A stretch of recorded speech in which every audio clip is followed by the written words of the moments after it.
ئەگەرچی کارناسانی تێرۆریزم دەڵێن هێرشەکانی دەوری جیهان لە دابەزیندایە بەڵام بۆتە بابەتێکی دیکە لە هەندێک بەشەکانی قاڕەی ئافریقا.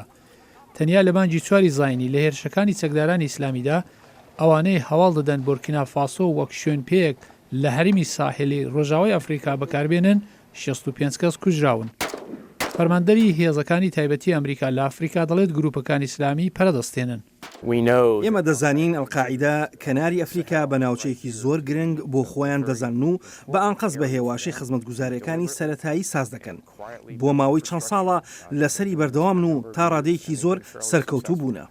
باڵوێزخانەی ئەمریکا لەو شوێنە بودجەی زیاتری بۆ کۆمەجی ئاسایش بۆ بورکینا فاسۆ تەرخان کردو. هێشتاش لەشکری ئەمریکا لە ڕۆژاوای ئەفریقا تا 1000 سەرباز کەم بۆتەوە. ژەنرال مارکۆس لەگەڵ کەمکردنەوەی ژمارەی سەربازان نێ. پامنێری دەنگی ئەمریکا کلارا باب لەم دوایانەدا سەردانی بورکینا فاسۆی کردووە. شوێنێک لە ماوەی 3 ساڵ زیاتر لە 230 هێرشی لێ ئەنجام درراوە. ئاخۆ ئەمریکا لە شەڕی بەرەنگاربوونەوەی تیرۆریزم لە ڕۆژاوای ئەفریقادا ئەبراوەیە؟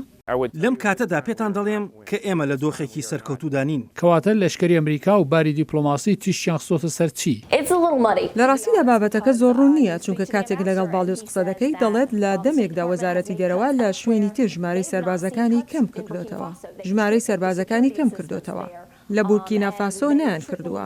ئەوان کۆمەکی ئاسایش و ئابووریان 3 هەندە زیاتر کردووە چونکە بۆیان دەرکەوتووە کە گرفتەکانی تونڕەوی لە بوونی گەشەی ئابووریەوە سەرچاوە دەگرێت.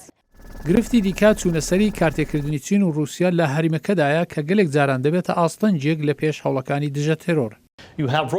لە مەسلەی ڕۆژئاوای ئەفریقا رووسیا لە گۆرەدایە کە لەگەڵ سەربازی بەکرێگیرا و لەگەڵ حکوومەت ڕێکەوتن دەبەسن بۆ ئەوەی حکوومەتی ئەو شوێنە سەقامگیر بکات. هەروەها چین کە بەڵێن یارمەتی ئابووری دەدات و هەرچەندە ئاماژە هەن کە ئەو ڕێکەوتنانە هەمیشە باشی ناچنە پێش، بەڵام وڵات هەن کە یارمەتیەکە وەردەگرن چون پێویستیان بە پارە و یارمەتی هەیە.